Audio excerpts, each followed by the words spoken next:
You may not realize it, but we are in the middle of a gold rush. The internet is changing before our very eyes, and if you don't learn the skills necessary to stay relevant in this new age, you're going to get left behind. Luckily for you, it's never been easier to grow on YouTube than it is now. Carving out your own digital space is only going to become more important as time goes on. Think about it, search isn't what it used to be.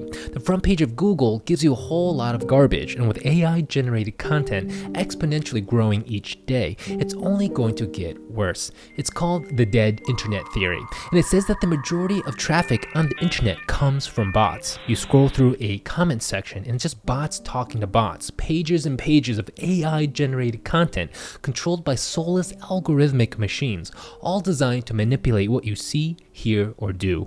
The humans that do remain take refuge and huddle together in a few remaining bastions of authentic human connection.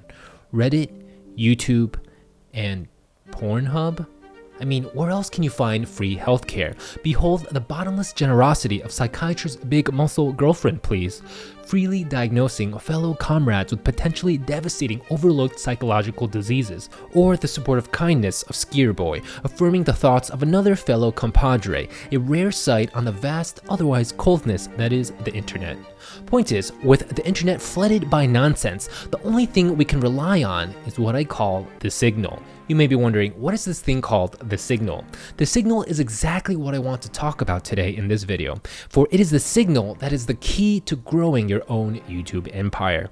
First of all, why YouTube and why now? Simple answer is this. More and more, as the rest of the internet is infested with garbage, YouTube is becoming more and more the new search. I don't know about you, but anytime I need to figure out something, 9 times out of 10, it is on YouTube that I figure out the answer. You can't rely on text-based search anymore. You have no idea if that garbage was hallucinated out of ChatGPT's butthole. Whereas on YouTube, you can still find people, real human beings, making a real effort to record an intelligible thought process to answer a real question. If they spend the time to do that, going through all that effort to record, edit, and put something coherent together, it automatically increases the validity of what they have to say. Of course, there's always exceptions. Text-to-AI video is right around the corner. Insanely good deepfakes are already here. Point still stands. The more complex steps there are to take, the harder it is for AI to keep up. Not that they aren't trying, right? YouTube is also flooded with AI garbage too, but the one thing they can't emulate, at least not yet, is real, authentic human connection. Because here I am, in front of you, figuratively naked and completely vulnerable.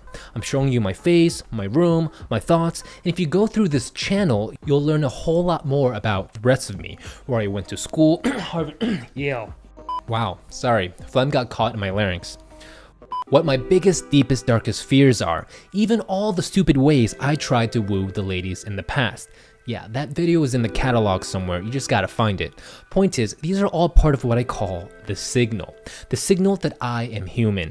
And the more threads of vulnerability, connection, and humor I bring to the table for you, the more I end up standing out from all the noise out there. Like a lighthouse in the darkness, I call out into the void. Whoever decides to take refuge at my shore, I take you in and hope you become part of the family. This is the first step to making it on YouTube. Being vulnerable, being genuine, being a gosh darn human being. You'd be surprised at how hard it is for people to even do the first step. What are you scared of? Literally nobody cares. Worst thing that could happen is that your video continues to live on the internet for the rest of eternity, without a single human soul ever stumbling upon it. And chances are, that's probably what's going to happen in the beginning. Keep in mind, an entire hour of video is uploaded to YouTube every single second. Every second. That's how much noise is coming in. For you to sit there all worried someone is going to waste their time watching you stutter on camera and be foolish is really not a problem you should be wasting your time thinking about. This is actually the second step to making it on YouTube. Kill your ego. It's not your friend. It literally only gets in the way.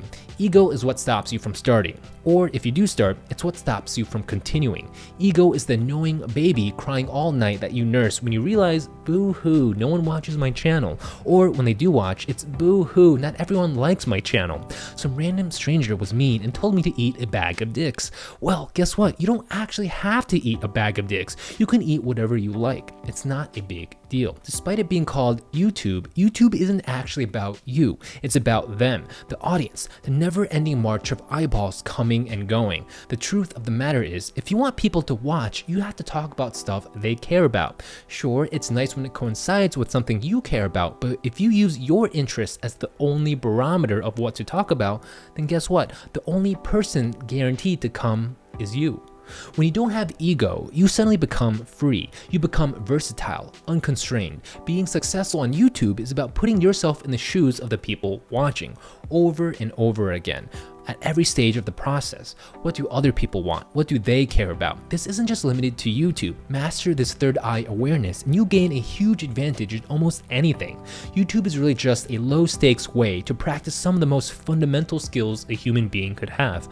Public speaking, storytelling, charisma, the ability to connect, understanding human psychology. As long as you stay true to the fundamental purpose of always serving value, people will naturally gravitate towards you, both on YouTube and in real life. It pretty much becomes inevitable. Speaking of value, the third step of YouTube is to be crystal clear on what you offer and being strategic with it. In other words, it's about defining your purpose. Luckily, there's not that many choices, just 3. Are you here to entertain, to educate, or to connect? That's it. Almost all popular YouTube channels fall into one of those 3 categories. Straddle 2 or more and you accelerate your growth by 10x.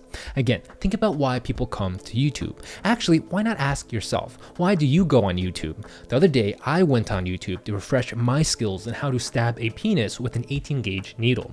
That's right, if you ever show up to my ER with an erect penis for more than 4 hours, that's what I'm going to do. Drain all the stagnant blood stuck inside, because if you let it sit, you risk irreversible damage to your little friend. Did you know that? Look it up. It's literally on YouTube. I mean, who knows? You may be spending too much time in that awesome, welcoming community of comrades, aka the Pornhub. With your category clear, the strategy becomes straightforward. If you are here to educate, get to the point. People come to you to get their problem solved. When I watch a video about how to stab an erect penis, I'm not here to listen to your life story or see a 15-second intro of you stylishly running on the beach. There's a reason even Netflix has a skip button for intro sequences, so get rid of that nonsense for yourself. Practice becoming a powerhouse teacher by teaching people things in real life. If you can get a tiny snot-nosed kid to understand the absurd purposelessness of life and yet still convince him why he must eat his vegetables and pee in the toilet, not in the garbage can, a conversation I distinctly remember having with my mom as a kid, then you're already well on your way. If you're here to entertain, however, realize that entertainment comes in a lot of forms. It's not just pranking people or reality TV type nonsense, nor is it getting up on stage to do a song and dance. The lowest hanging fruit is just to tell a story. Best part is the fact that your life is already filled with stories. Just pick the ones people care about. I could tell you about the one time a patient showed up to my ER with one of those U-locks firmly stuck on the head of his penis, but I don't think you'd care about that. Spoiler alert, I had to cut it off. The lock, I mean, not his penis. And yes, I treat other conditions in my ER too. It's not just penis problems 24/7. Point is, anytime something unexpected happens or an annoying obstacle appears, a story is born. All you have to do is simply pay attention. If you're here to connect with people, then your superpower is getting people to like you, to have them want to be around you and listen to what you have to say, even if it's nonsense. Trick then is to talk to the camera and pretend everyone on the other side is just a close friend. Remember the first step, being vulnerable and genuine? Well, you're going to have to dial that up 110% in this category here. Luckily, if you're stuck, the easy fix is to simply ask your friends why they're friends with you. Ask them what drew them to you in the first place. Oh, you don't have friends? I see. Don't worry, I got you. I hear there's a great community online that starts with a P and ends with hub, something like that. I'm not really sure, but I suggest you start there first. Once you've defined your overall purpose, you are now ready for the fourth step, to experiment and to pivot when things don't seem to click. Luckily for you, if a channel doesn't work, you can always start a fresh new one. The startup cost is literally the time it takes for you to pick a new username. How many real-world businesses operate like that? None. Even if you want to set up a dinky lemonade stand in the middle of your neighborhood, there's probably 10 licenses and permits you need to apply for, a 10-hour course you have to sit through, and a boatload of money you fart out to some administrator somewhere. But on YouTube, frictionless. Speaking of which, treat YouTube just like you treat sex. The first few times, it's okay to make mistakes. It's confusing. YouTube's the same. There's also a lot of holes you have to figure out, knowledge gaps you need to fill. And if you accidentally find yourself in a hole you don't want to be in, it's okay. You're probably never going to see them again anyway. No matter how messed up it gets or how many times you end up crying afterwards, you can always fix it on the second or third go around. And if not, there's always the welcoming arms of Pornhub to save you. Ah yes, that's what it's called. Fifth step is just to get started already. Stop watching videos on what to do. YouTube is one of those things you just gotta do and figure out as you go. Again, it's kind of like sex. You think there's some video you can watch online that teaches you the proper way to do things beforehand? Actually, that would have been super helpful. But anyway, that's not the point. There's a million things you only start to pay attention to once you get started. Things that will finally resonate and stick. Don't worry about what those things are just yet. Just get started and it'll all come together. In the end, the faster you get started and take action, the faster you'll progress. As Alex Hormozy says, there's a whole bunch of ignorance debt you have to pay down.